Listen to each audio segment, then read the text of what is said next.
On a cold winter night in central England, something bright and silent crossed the sky above a military base, and the people who saw it never quite agreed on what they had witnessed.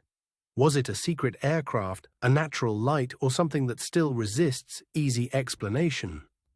Cosford sat in Shropshire, a place tied to aircraft, service and vigilance, where the sky was part of the job and every unusual movement mattered. That is what made the report so unsettling. This was not a remote hillside, but a controlled military environment.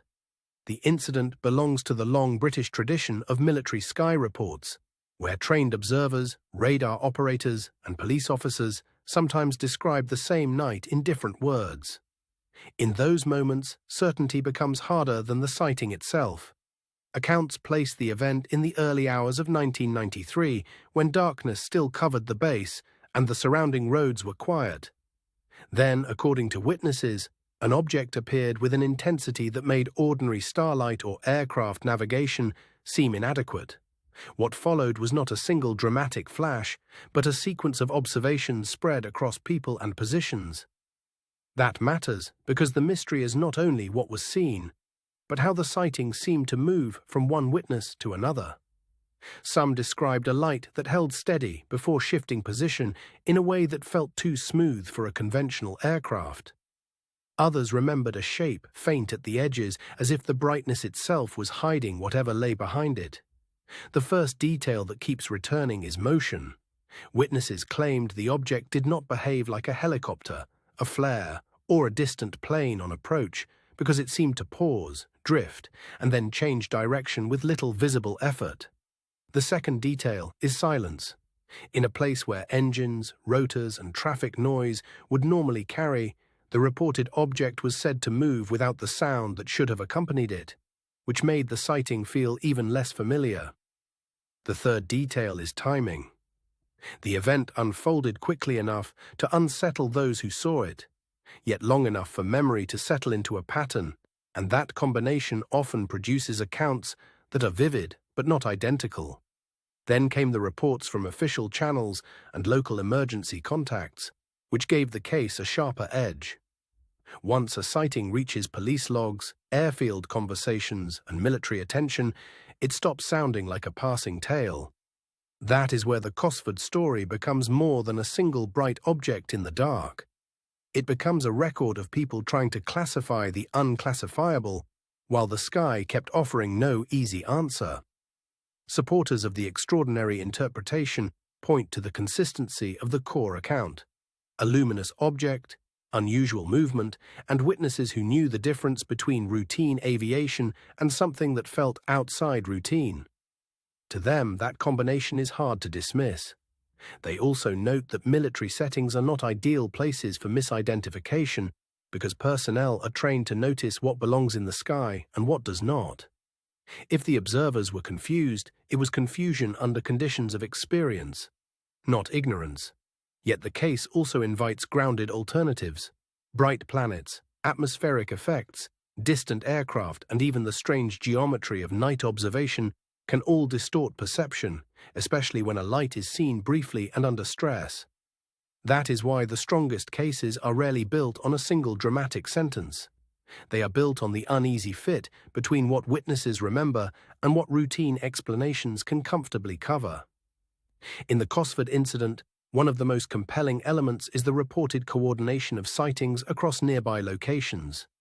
When separate observers describe the same unusual movement from different angles, the sky starts to feel less like a backdrop and more like a shared event. Another detail that keeps the case alive is the official uncertainty that followed.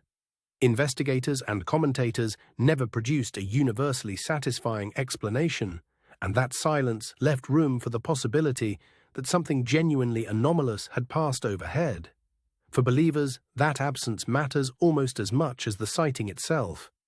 If a conventional answer had fully matched the reports, the story would have faded. Instead, it remained one of those British military cases people keep returning to. Still, the skeptical reading has weight. Human memory is selective, night skies are deceptive, and a bright object seen at speed can seem to perform impossible maneuvers when the eye is trying to make sense of darkness. Some explanations lean toward aircraft lights, weather reflections, or a misread celestial object, each one plausible in isolation. The difficulty is that the reported behavior, as remembered by witnesses, does not sit neatly inside any single category. That tension is what makes the Cosford case linger.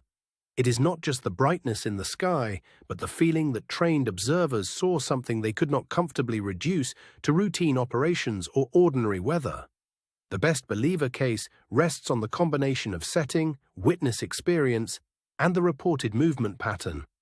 Taken together, those details create a picture of an object that behaved as if it belonged to a different category of technology altogether. And yet the mystery deepens because the event never resolved into a neat public record. Instead, it sits in the gap between official attention and public uncertainty, where many of the most debated British cases continue to live. There is also the human side, the quiet shock of seeing the sky behave differently above a place built to understand the sky. That emotional mismatch is often what makes these reports endure long after the lights are gone. If the object was conventional, why did it leave such a persistent sense of anomaly? If it was extraordinary, why did it vanish without a clearer trace, as so many of these cases seem to do? That is the unresolved center of the Cosford Incident. The reports suggest more than a passing curiosity, but not enough to force a final conclusion, and the space between those two truths is where the case still breathes. Perhaps the object was misread, perhaps it was classified activity, perhaps it was a rare atmospheric trick, or perhaps, for a few minutes above Cosford, something unfamiliar crossed into view and left only questions behind. What keeps the story alive is not certainty, but the disciplined unease of the witnesses themselves. They did not describe a legend, they described a moment that seemed to outpace the language available to them. In that sense, the Cosford Incident belongs with the most enduring military sky mysteries. Brief, official adjacent, and stubbornly incomplete. Those are often the cases that invite the longest second look. The conventional explanations remain important because they remind us how easily the night can deceive. But they do not fully erase the atmosphere of the report or the impression that something unusual was genuinely there. So the case ends the way it began, with a bright presence in the dark, a military base beneath it, and a set of witnesses who carried the memory forward. The sky offered an event, but not an explanation. That is why the Cosford Incident still matters. It reminds us that even in places built for certainty, the heavens can still produce moments that feel larger than the categories we use to contain them.